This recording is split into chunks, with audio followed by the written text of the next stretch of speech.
नमस्ते श्री शिवाय कुलाराध्या कुलेश्वरी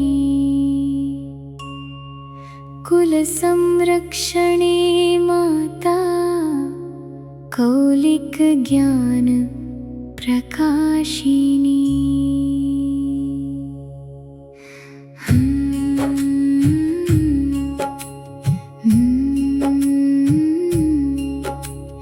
वन्दे श्रीकुलपूजा त्वां कुलाम्बा कुलरक्षिणी।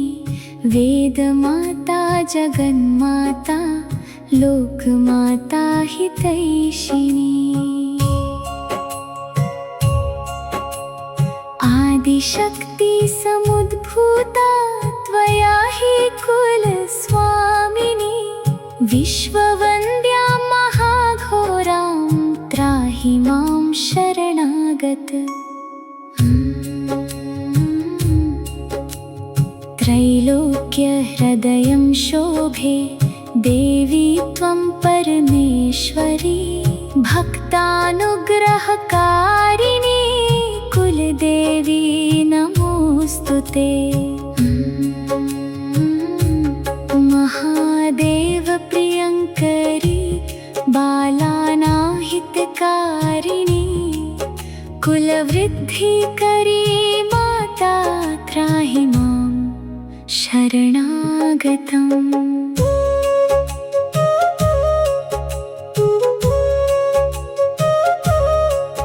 चिदग्निमण्डल सम्भुता राज्यवैभवकारिणी। प्रकटितां सुरेशानी वन्दे त्वां कुलगौरवां। त्वदीये कुले जात त्वामेव शरणमगत। त्वत्वत्सलोहमाते त्वं रक्ष रक्षाधुना।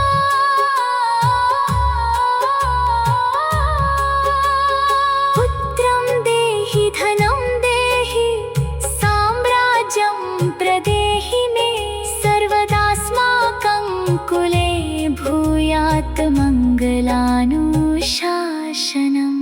कुलाष्टकमिदं पुण्यं नित्यं यः सुकृती पठेत तस्य वृद्धिः कुले जाता प्रसन्ना कुलेश्वरी।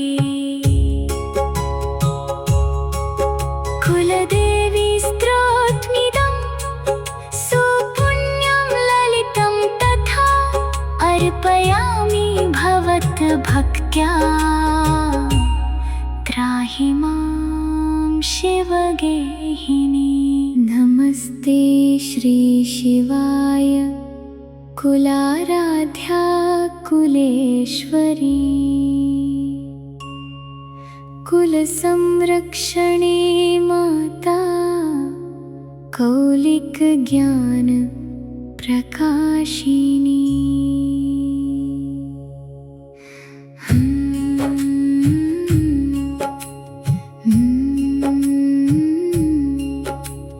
वन्दे श्रीकुलपूजा त्वां कुलाम्बा कुलरक्षिणी। वेदमाता जगन्माता लोकमाता हितैषिणी। आदिशक्ति समुद्भूता त्वया हि कुलस्वामिनी। विश्ववन्द्या महाघोरां त्राहि मां शरणागत। त्रैलोक्यहृदयं शोभे देवी त्वं परमेश्वरी। भक्तानुग्रहकारिणी कुलदेवी नमोस्तुते। महादेव प्रियङ्करी बालानां हितकारिणी। कुलवृद्धिकरी माता त्राहि मां शरणागतम्।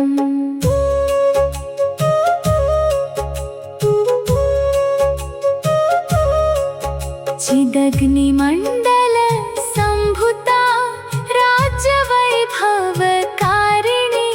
प्रकटितान् सुरेशानि वन्दे त्वां कुलगौरवां त्वदीये कुले जात त्वामेव शरणमगत त्वत्वत्सलोहमाते त्वं रक्ष रक्षाधुना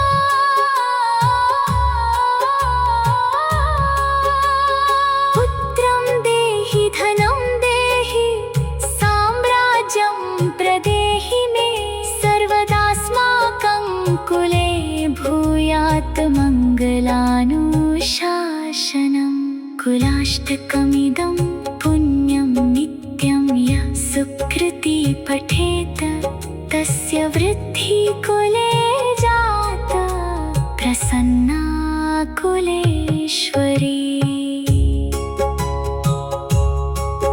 कुलदेवी स्तोत्रमिदं सुपुण्यं ललितं तथा अर्पयामि भवद्भक्त्या त्राहि मां शिवगेहिनी। नमस्ते श्री शिवाय कुलाराध्या कुलेश्वरी कुलसंरक्षणे माता कौलिक ज्ञान प्रकाशिनी।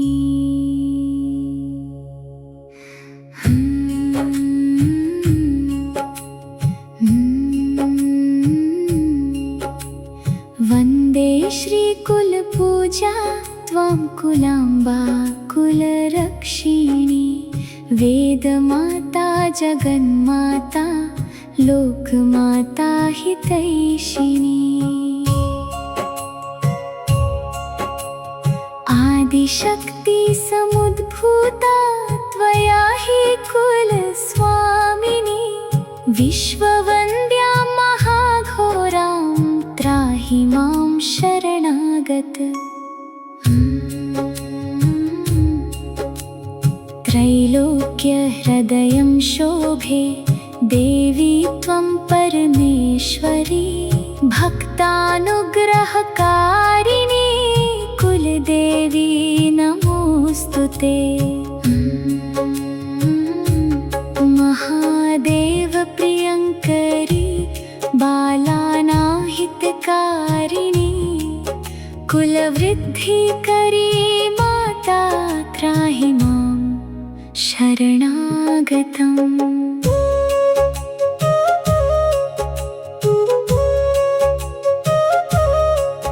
चिदग्निमण्डल सम्भुता राज्यवैभवकारिणी प्रकटितान् सुरेशानि वन्दे त्वां कुलगौरवां त्वदीये कुले जात त्वामेव शरणमगत त्वत्वत्सलोहमाते त्वं रक्ष रक्षाधुना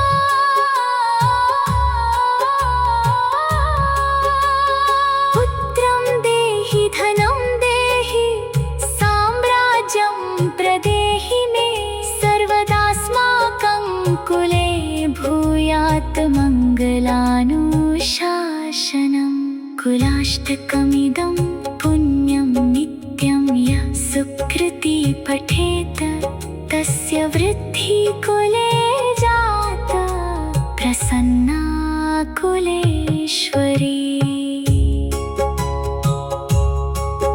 कुलदेवी स्तोत्रमिदं सुपुण्यं ललितं तथा अर्पयामि भवद्भक्त्या त्राहि मां शिवगेहिनी। नमस्ते श्री शिवाय कुलाराध्या कुलेश्वरी कुलसंरक्षणे माता कौलिक ज्ञान प्रकाशिनी।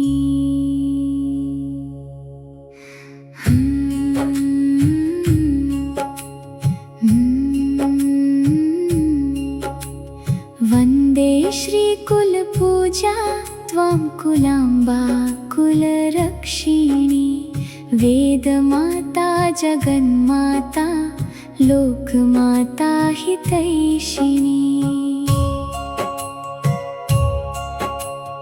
आदिशक्ति समुद्भूता त्वया हि कुलस्वामिनी विश्ववन्द्या महाघोरां त्राहि मां शरणागत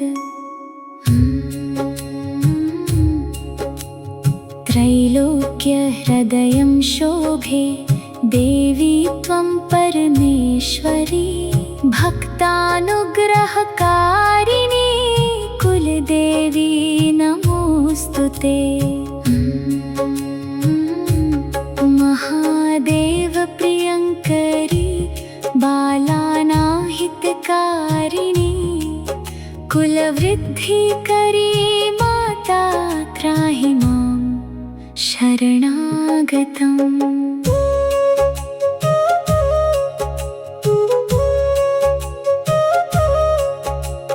चिदग्निमण्डल सम्भुता राज्यवैभवकारिणी प्रकटितां सुरेशानी वन्दे त्वां कुलगौरवां त्वदीये कुले जात त्वामेव शरणमगत त्वत्वत्सलोहमाते त्वं रक्ष रक्षाधुना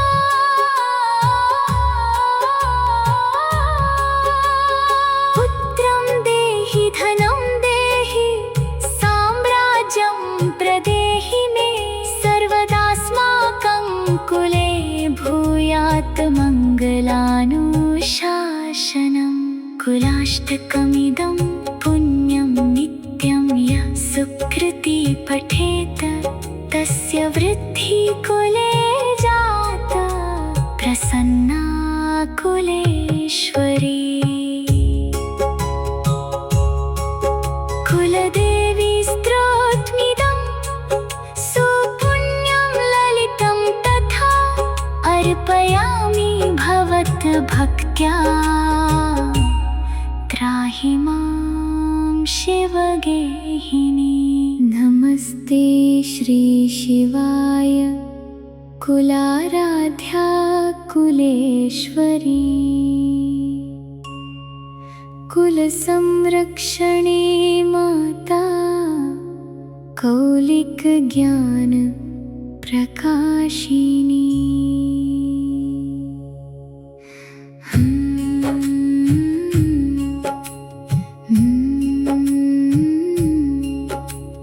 वन्दे श्रीकुलपूजा त्वां कुलाम्बा कुलरक्षिणी वेदमाता जगन्माता लोकमाता हितैषिणी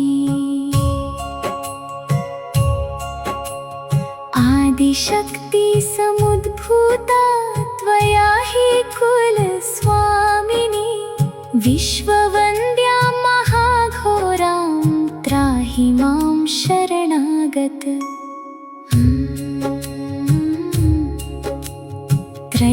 त्रैलोक्यहृदयं शोभे देवी त्वं परमेश्वरी भक्तानुग्रहकारिणी कुलदेवी नमोस्तुते महादेव प्रियङ्करी बालानाहितकारिणी कुलवृद्धिकरी माता त्राहि मां शरणागतम्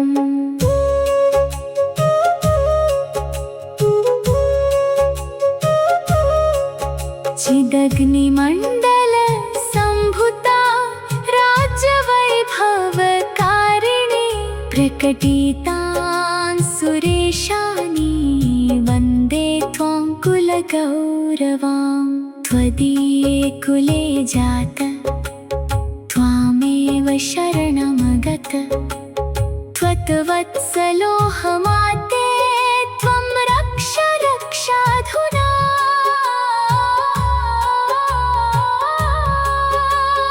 पुत्रं देहि धनं देहि साम्राज्यं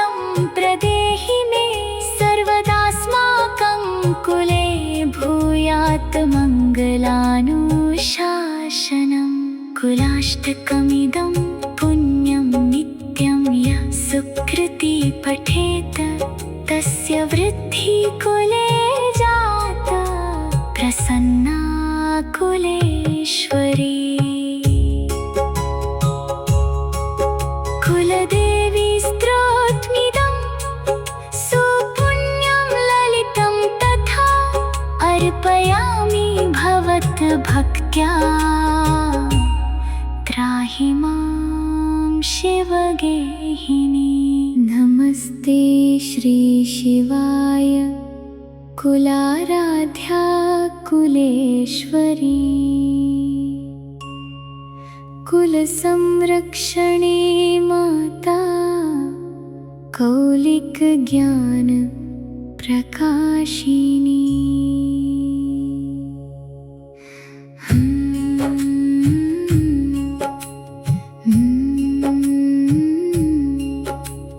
वन्दे श्रीकुलपूजा त्वां कुलाम्बा कुलरक्षिणी। वेदमाता जगन्माता लोकमाता हितैषिणी। आदिशक्ति समुद्भूता त्वया हि कुलस्वामिनी। विश्ववन्द्या महाघोरां त्राहि मां शरणागत। त्रैलोक्यहृदयं शोभे देवी त्वं परमेश्वरी। भक्तानुग्रहकारिणी कुलदेवी नमोऽस्तुते। महादेव प्रियङ्करी बालानां हितकारिणी। कुलवृद्धिकरी माता त्राहि मां शरणागतम्।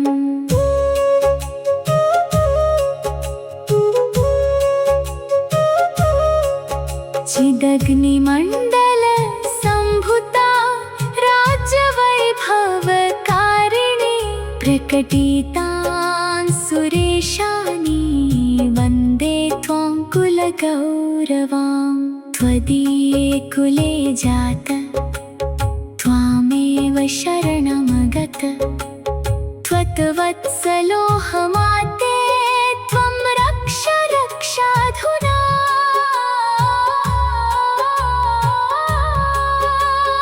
पुत्रं देहि धनं देहि साम्राज्यं प्रदेहि मे। सर्वदास्माकं कुले भूयात् मङ्गलानुशासनम्। कुलाष्टकमिदं पुण्यं नित्यं यः सुकृति पठेत तस्य वृद्धिः कुले जाता प्रसन्ना कुलेश्वरी। कुलदेवी स्तोत्रमिदं सुपुण्यं ललितं तथा अर्पयामि भवद्भक्त्या त्राहि मां शिवगेहिनी। नमस्ते श्री शिवाय कुलाराध्या कुलेश्वरी। कुलसंरक्षणे माता कौलिक ज्ञान प्रकाशिनी।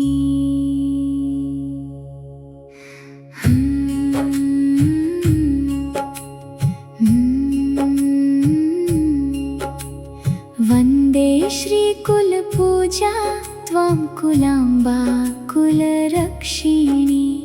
वेदमाता जगन्माता लोकमाता हितैषिणी।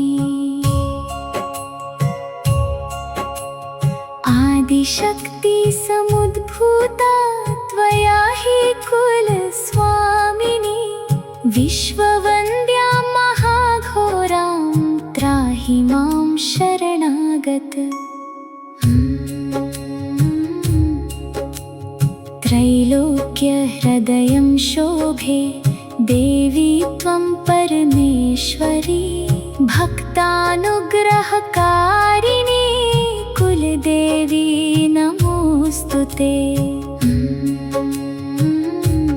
महादेव प्रियङ्करी बालानाहितकारिणी कुलवृद्धिकरी माता त्राहि मां शरणागतम्।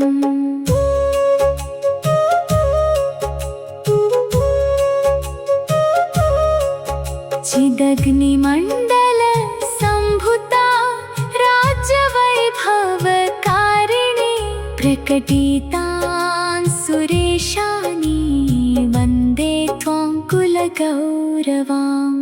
त्वदीये कुले जात त्वामेव शरणमगत त्वत्वत्सलोऽहमाते त्वं रक्ष रक्षाधुना।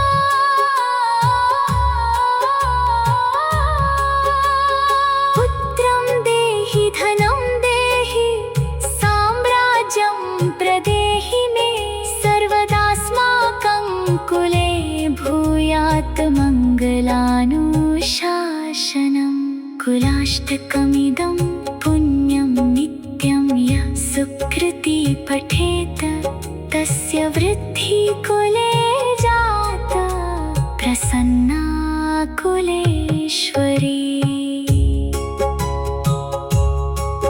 कुलदेवी स्तोत्रमिदं सुपुण्यं ललितं तथा अर्पयामि भवद्भक्त्या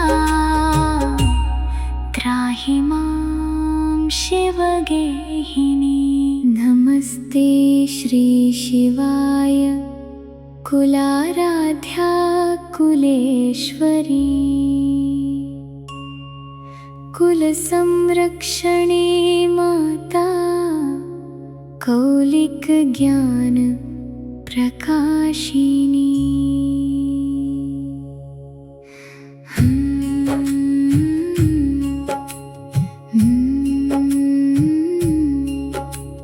वन्दे श्रीकुलपूजा त्वां कुलाम्बा कुलरक्षिणी। वेदमाता जगन्माता लोकमाता हितैषिणी।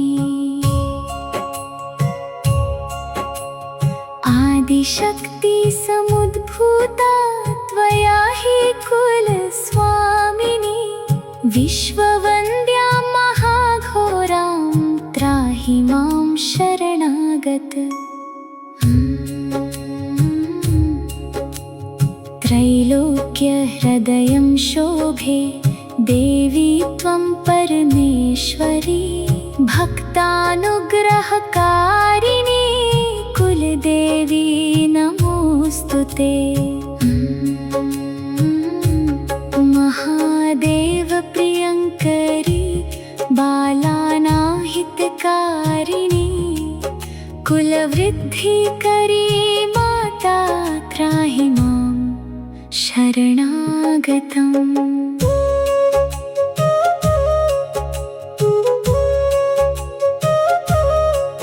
चिदग्निमण्डल सम्भुता राज्यवैभवकारिणी प्रकटितान् सुरेशानि वन्दे त्वां कुलगौरवाम्। त्वदीये कुले जात त्वामेव शरणमगत त्वत्वत्सलोऽहमाते त्वं रक्ष रक्षाधुना।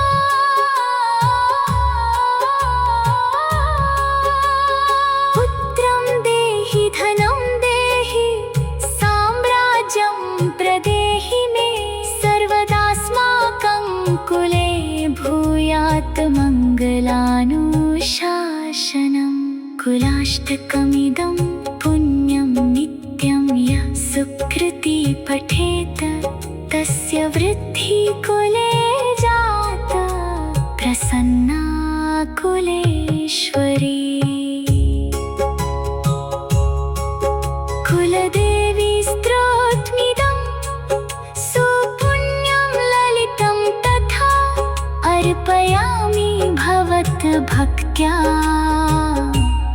त्राहि मां शिवगेहिनी। श्रीशिवाय कुलाराध्या कुलेश्वरी कुलसंरक्षणे माता कौलिक ज्ञान प्रकाशिनी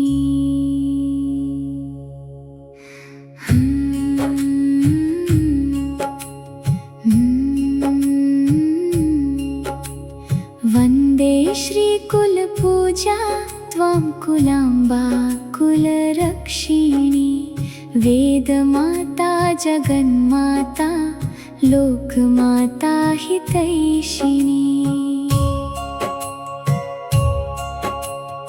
आदिशक्ति समुद्भूता त्वया हि कुलस्वामिनी विश्ववन्द्या महाघोरां त्राहि मां शरणागत त्रैलोक्यहृदयं शोभे देवी त्वं परमेश्वरी भक्तानुग्रहकारिणी कुलदेवी नमोऽस्तुते महादेव प्रियङ्करी बालानाहितकारिणी कुलवृद्धिकरी माता त्राहि मां शरणागतम्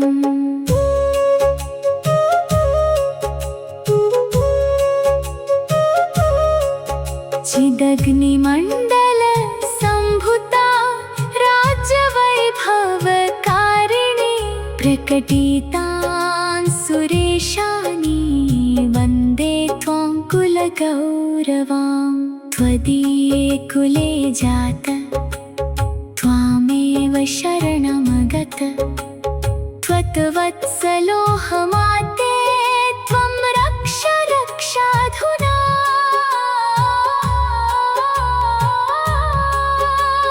पुत्रं देहि धनं देहि साम्राज्यं प्रदेहि मे सर्वदास्माकं कुले भूयात् मङ्गलानुशासनम् कुलाष्टकमिदं पुण्यं नित्यं यः सुकृति पठेत तस्य वृद्धिः कुले जाता प्रसन्ना कुलेश्वरी